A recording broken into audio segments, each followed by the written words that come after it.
जय हिंद बच्चों। पिछले क्लास में आप लोगों को हम विद्युत ऊर्जा के बारे में बताए थे, इलेक्ट्रिक एनर्जी के बारे में बताए थे। आप लोग को ये समझाए थे कि ऊर्जा वास्तव में कार्य के बराबर है। कोई भी विद्युतीय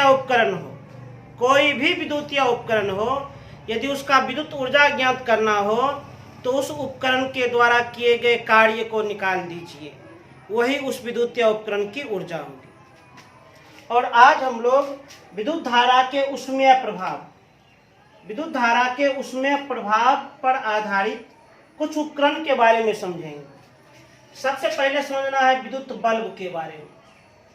विद्युत बल्ब को अंग्रेजी में क्या कहते हैं? Electric bulb. विद्युत बल्ब को अंग्रेजी में हम क्या कहते हैं? Electric bulb. यह है विद्युत बल्ब का फिगर, देख सकते हैं। ये विद्युत बल्ब का फिगर है।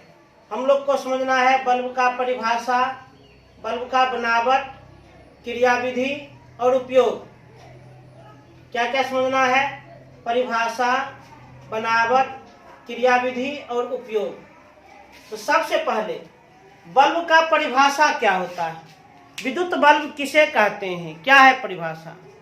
विद्युत बल्ब वैसा विद्युतीय उपकरण है जो विद्युत धारा के ऊष्मीय प्रभाव को दर्शाता है। विद्युत बल्ब वैसा विद्युतीय उपकरण है जो विद्युत धारा के ऊष्मीय प्रभाव को दर्शाता है। अब बल्ब के अंदर चालकता इतना गर्म हो जाता है कि उससे प्रकाश निकलने लगता है। इसी गुण के कारण बल्ब को तापदीप्त लैंप भी कहते हैं। बल्ब को हम क्या कहते हैं? तापदीप्त लैंप। अरे भाई, ये है विद्युत बल्ब। जब विद्युत धारा प्रवाहित कीजिएगा तो वह धारा जैसे ही फिलामेंट में पहुंचेगी, फिलामेंट काफी अधिक गर्म होकर के लाल हो जाएगी और उससे प्रकाश निकलने लगती है। विद्युत बल्ब में क्या होता है? जब विद्युत धारा प्रवाहित करते हैं तो विद्युत धारा फिलामेंट में पहुंचती है। फिलामेंट टंगस्टन का बना होता है जो काफी अधिक गर्म होकर के लाल हो जाता है, जिससे प्रकाश निकलने लगता है। तो चूंकि यह काफी अधिक गर्म होकर लाल हो जाता है और उससे प्रकाश निकलने लगता है, इसी गुण के कारण हम बल्ब को क्या कहते हैं? तापदीप्त लैंप भी कहते हैं। आज हम क्या समझा रहे हैं? विद्युत धारा के ऊष्मीय प्रभाव पर आधारित विद्युत बल्ब के बारे में। तो विद्युत बल्ब किसे कहते हैं? विद्युत बल्ब वैसा विद्युतीय उपकरण है। विद्युतीय उपकरण क्यों कहते हैं? विद्युत रहता है तब न बल्ब काम करता है। बिना विद्युत के, बिना बिजली के बल्ब काम करेगा नहीं, कभी नहीं। वैसा विद्युतीय उपकरण जो विद्युत धारा के ऊष्मीय प्रभाव को दर्शाता हो एवं बल्ब के अंदर का चालक तार इतना अधिक गर्म हो जाता है कि उससे प्रकाश निकलने लगता हो। इस गुण के कारण विद्युत बल्ब को हम तापदीप्त लैंप भी कहते हैं। अब अगला पॉइंट है विद्युत बल्ब की बनावट, स्ट्रक्चर, संरचना। तो विद्युत बल्ब की बनावट कैसी होती है? एकदम ध्यान से देखिए। विद्युत बल्ब कांच का बना होता है, कांच का, शीशा का। बल्ब हाथ से छूटेगा, वो तुरंत टूट जाएगा, चकनाचूर हो जाएगा। विद्युत बल्ब कांच का बना होता है, कांच का। इसके अंदर टंगस्टन तार का बना हुआ फिलामेंट होता है। फिलामेंट को हम तंतु भी कहते हैं। ये जो आप देख रहे हैं, ये जो स्प्रिंग जैसा जो आप देख रहे हैं, ये जो स्प्रिंग जैसा देख रहे हैं, इसी को हम लोग क्या कहते हैं? फिलामेंट। अब फिलामेंट किस धातु का? फिलामेंट को हम तंतु भी कहते हैं, तंतु। फिलामेंट किस धातु का बना होता है? टंगस्टन का। कहता है इसके अंदर टंगस्टन तार का बना हुआ फिलामेंट होता है। अब बल्ब के अंदर की हवा निकालकर उसमें निष्क्रिय गैस भर दी जाती है। बल्ब के अंदर की हवा निकाल दी जाती है, अर्थात ऑक्सीजन गैस। बल्ब के अंदर में जो ऑक्सीजन गैस है उसे निकाल दी जाती है। हवा निकालकर उसमें निष्क्रिय गैस भर दी जाती है। क्या भर दी जाती है? निष्क्रिय गैस, अक्रिय गैस। जो किसी से अभिक्रिया नहीं करता है। उसके बाद फिलामेंट के सिरों को चालक तार के द्वारा बल्ब के आधार से जोड़ दिया जाता है। फिलामेंट का ये दोनों सिरा देखिए, इस सिरा को भी चालक तार से जोड़ा गया है, इस सिरा को भी चालक तार से जोड़ा गया है। फिलामेंट के सिरों को चालक तार से जोड़ दिया जाता है और चालक तार द्वारा बल्ब के आधार से जोड़ दिया जाता है। फिलामेंट के सिरों को, इन दोनों सिरों को चालक तार के द्वारा कहाँ, बल्ब के आधार से जोड़ दिया जाता है। कहाँ जोड़ दिया जाता है? बल्ब के आधार से जोड़ दिया जाता है। बल्ब का आधार एक होल्डर से लगाया जाता है। बल्ब को हम क्या करते हैं? होल्डर में सेटिंग करते हैं। बल्ब को हम क्या करते हैं? होल्डर में सेटिंग करते हैं। बल्ब का आधार एक होल्डर से लगाया जाता है, जिससे धातु के पिन चालक तार को स्पर्श करते रहते हैं। देखिए बल्ब के आधार में क्या है, ये जो आप देख रहे हैं, ये बल्ब के आधार में ये धातु का पिन है। बल्ब के आधार में किस चीज का पिन है? ये धातु का पिन है। अब बल्ब के आधार को जब होल्डर से लगाया जाता है तो क्या होता है? तो ये पिन, बल्ब के आधार को जब हम होल्डर से लगाते हैं तो धातु के आधार में जो पिन है वह पिन चालक तार को स्पर्श करते रहता है, जो मुख्य चालक तार से जुड़ा हुआ रहता है। मतलब यह पिन मुख्य चालक तार से जुड़ जाता है, कनेक्ट हो जाता है। अब है क्रिया विधि। ये काम कैसे करता है? बल्ब काम कैसे करता है? क्रिया विधि समझिए। जब स्विच को दबाकर धारा प्रवाहित की जाती है तो फिलामेंट से प्रवाहित होने पर यह उच्च प्रतिरोध उत्पन्न करता है। अरे भाई, जब स्विच को दबाकर विद्युत धारा प्रवाहित करेंगे तो विद्युत धारा होल्डर होते हुए, पिन होते हुए, ये चालक तार होते हुए फिलामेंट में पहुंच जाता है। अब फिलामेंट उच्च प्रतिरोध उत्पन्न करता है, हाई रेसिस्टेंस उत्पन्न करता है, जिसके कारण यह फिलामेंट गर्म हो जाता है। और जब ताप काफी अधिक हो जाता है तो यह दीप्त हो जाता है, अर्थात जलने लगता है। इसी गुण के कारण इसको हम ताप दीप्त लैंप भी कहते हैं। अब बल्ब का उपयोग क्या है? तो बल्ब का मुख्य उपयोग प्रकाश को प्राप्त करने में किया जाता है। बल्ब से क्या करते हैं? प्रकाशन प्राप्त करते हैं रात में, चाहे दिन में भी, अंधेरा कमरा में, जहां पर प्रकाश का मतलब सूर्य का प्रकाश का कोई स्रोत नहीं है घर में जाने के लिए। जो अंधेरा कमरा है वहां पर तो बल्ब न जलाते हैं। तो बल्ब का उपयोग प्रकाश को प्राप्त करने में किया जाता है। फिर सुनिए, विद्युत बल्ब, अंग्रेजी में कहते हैं इलेक्ट्रिक बल्ब। विद्युत बल्ब क्या है? तो विद्युत बल्ब विद्युत धारा के ऊष्मीय प्रभाव पर आधारित है। विद्युत बल्ब विद्युत धारा के ऊष्मीय प्रभाव पर आधारित है, विद्युत धारा के हीटिंग इफेक्ट्स पर आधारित है। यह है विद्युत बल्ब का चित्र, यह है विद्युत बल्ब का फिगर। सबसे पहले परिभाषा, विद्युत बल्ब किसे कहते हैं? विद्युत बल्ब वैसा विद्युतीय उपकरण है जो विद्युत धारा के ऊष्मीय प्रभाव को दर्शाता है एवं बल्ब के अंदर चालक तार इतना अधिक गर्म हो जाता है कि वह दीप्त होने लगता है, जलने लगता है। इसी गुण के कारण विद्युत बल्ब को ताप दीप्त लैंप भी कहते हैं। अगला है, विद्युत बल्ब की बनावट कैसी होती है? विद्युत बल्ब की बनावट कैसी होती है?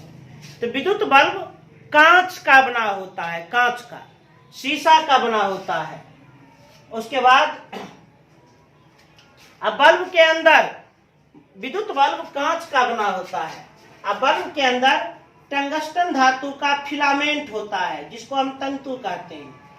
अब फिलामेंट के दोनों सिरों को चालक तार के द्वारा बल्ब के आधार से जोड़ दिया जाता है। अब बल्ब के आधार में धातु के पिन लगे होते हैं। अब बल्ब के अंदर हवा को निकालकर निष्क्रिय गैस को भर दी जाती है। यही है बल्ब का बनावट, यही है बल्ब का स्ट्रक्चर। फिर समझिएगा बल्ब का बनावट, फिर समझिए बल्ब का बनावट कैसा है। बल्ब मुख्य रूप से कांच का बना होता है, शीशा का। बल्ब के अंदर टंगस्टन धातु का फिलामेंट होता है, तंतु होता है। फिलामेंट के दोनों सिरे को चालक तार के द्वारा बल्ब के आधार से जोड़ देते हैं। अब बल्ब के आधार में धातु के पिन होते हैं जो इन चालक तार से जुड़े हुए रहते हैं। अब बल्ब के अंदर हवा को निकाल दी जाती है एवं निष्क्रिय गैस को भर दी जाती है। यही हुआ बल्ब का बनावट। अब समझिए क्रिया विधि, बल्ब कैसे काम करता है, क्रिया विधि समझिए। तो जब स्विच को दबाकर विद्युत धारा प्रवाहित की जाती है तो विद्युत धारा होल्डर से होते हुए, धातु के पिन से होते हुए, इन चालक तार से होते हुए फिलामेंट में पहुंचती है। अब फिलामेंट जो टंगस्टन का बना होता है यह अति उच्च प्रतिरोध उत्पन्न करता है, जिसके कारण यह काफी अधिक गर्म होकर लाल हो जाता है। और जब तापमान काफी अधिक हो जाती है यह दीप्त होने लगता है, जलने लगता है। अब है बल्ब का उपयोग। तो बल्ब का मुख्य उपयोग प्रकाश को प्राप्त करने में करते हैं, कृत्रिम प्रकाश को प्राप्त करने में करते हैं, जहां पर प्राकृतिक प्रकाश का कोई पहुंच नहीं है, वहां पर इसका उपयोग करते हैं। अब बल्ब से ही संबंधित दो महत्वपूर्ण क्वेश्चन है। बल्ब से ही संबंधित दो महत्वपूर्ण प्रश्न है, ध्यान से देखिए।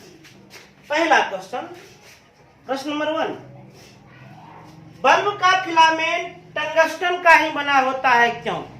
किसी और धातु का क्यों नहीं बना होता है? फिलामेंट जिसको तंतु कहते हैं, जो स्प्रिंग जैसा दिखाई देता है, बल्ब का फिलामेंट टंगस्टन का बना होता है, क्यों? बड़ा आसान जवाब है। टंगस्टन का गलनांक काफी अधिक होता है, 3000 डिग्री सेल्सियस से भी अधिक होता है। अर्थात तापमान यदि 3000 डिग्री सेल्सियस पहुंच भी जाए फिर भी टंगस्टन का धातु गलता नहीं है, पिघलता नहीं है, टूटता नहीं है। क्वेश्चन है, बल्ब का फिलामेंट टंगस्टन का बना होता है, क्यों? इसका जवाब है, इसका आंसर है कि टंगस्टन का गलनांक काफी अधिक होता है, 3000 डिग्री सेल्सियस से भी अधिक होता है, और यह काफी उच्च प्रतिरोध उत्पन्न करता है, जिससे यह काफी अधिक गर्म होकर के लाल हो जाता है, परंतु टूटता नहीं है और दीप्त होकर जलने लगता है। यही कारण है कि बल्ब का फिलामेंट टंगस्टन का बना होता है। बल्ब का फिलामेंट टंगस्टन का क्यों बना होता है? क्योंकि टंगस्टन का गलनांक काफी अधिक होता है, 3000 डिग्री सेल्सियस से भी अधिक होता है, और यह काफी उच्च प्रतिरोध उत्पन्न करता है, जिसके कारण यह काफी अधिक गर्म होकर के लाल हो जाता है, परंतु जल्दी यह टूटता नहीं है। इसी गुण के कारण बल्ब का फिलामेंट टंगस्टन का ही बना होता है। अब अगला प्रश्न है, बल्ब के अंदर हवा निकालकर उसमें निष्क्रिय गैस भर दी जाती है, क्यों?